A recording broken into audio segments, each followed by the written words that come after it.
Hai,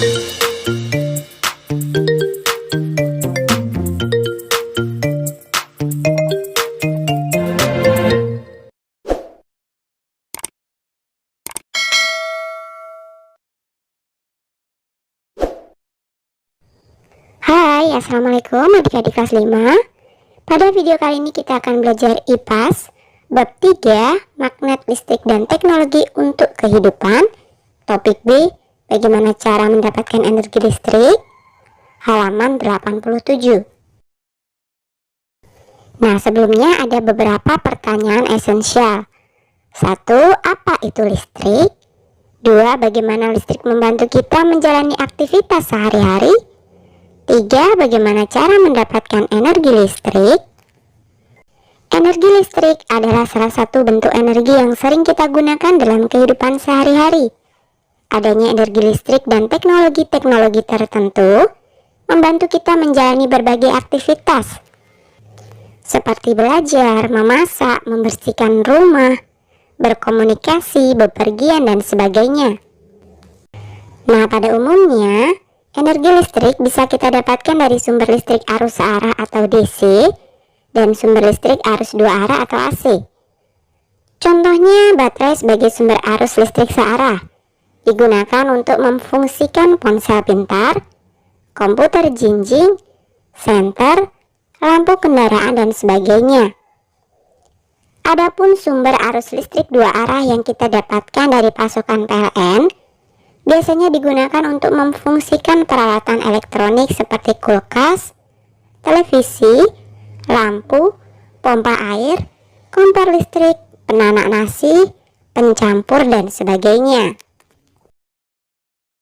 Sumber arus listrik dua arah dapat digunakan sebagai sumber untuk mengisi baterai. Ada perangkat elektronik tertentu yang digunakan untuk mengubah sumber arus listrik dua arah menjadi sumber arus listrik searah. Contohnya ketika kita mengisi daya baterai ponsel pintar, laptop, atau perangkat elektronik portable lainnya. Sumber arus listrik dua arah bisa kita peroleh dari penyedia pasokan listrik seperti PLN atau perusahaan listrik negara. PLN memiliki pembangkit listrik di berbagai daerah di Indonesia untuk memenuhi kebutuhan pasokan listrik di seluruh negeri.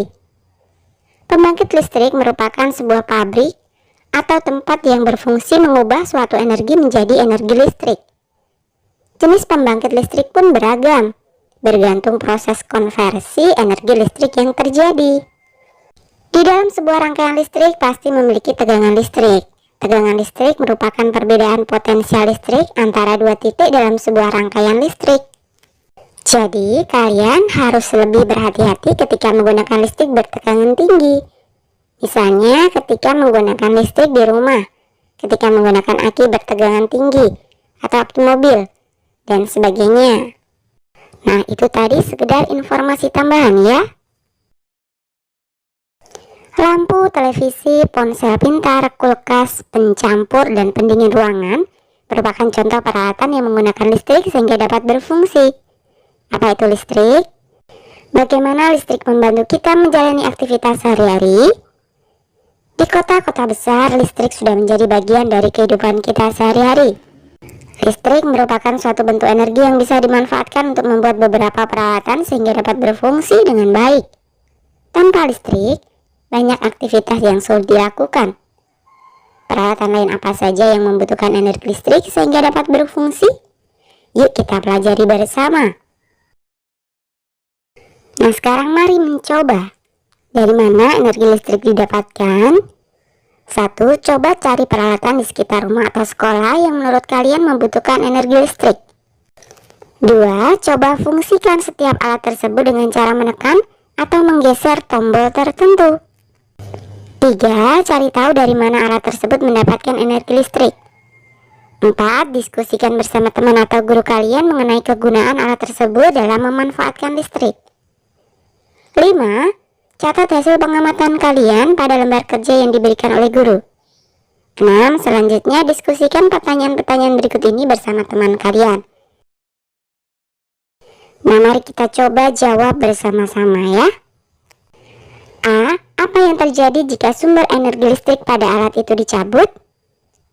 Benar, jika sumber energi listrik dicabut maka peralatan tidak dapat berfungsi. B. Apakah sumber energi listrik yang ada pada alat itu tidak akan pernah habis? Apa buktinya? Sumber energi listrik itu dapat habis. Jika sumber energi listrik dari baterai, daya baterai perlu diisi lagi. Jika sumber energi listrik dari PLN, jumlah token listriknya dapat habis. C. Menurut kalian, apa yang akan terjadi jika ternyata tidak ada lagi energi listrik yang bisa digunakan? Semua aktivitas kita yang membutuhkan peralatan elektronik tidak dapat dilakukan lagi. Contohnya ketika malam datang, kita tidak dapat menggunakan lampu. Kita juga tidak dapat menyalakan televisi, ponsel, menaiki kendaraan, dan sebagainya. Oke, sampai di sini dulu video kali ini ya. Sampai jumpa di video berikutnya.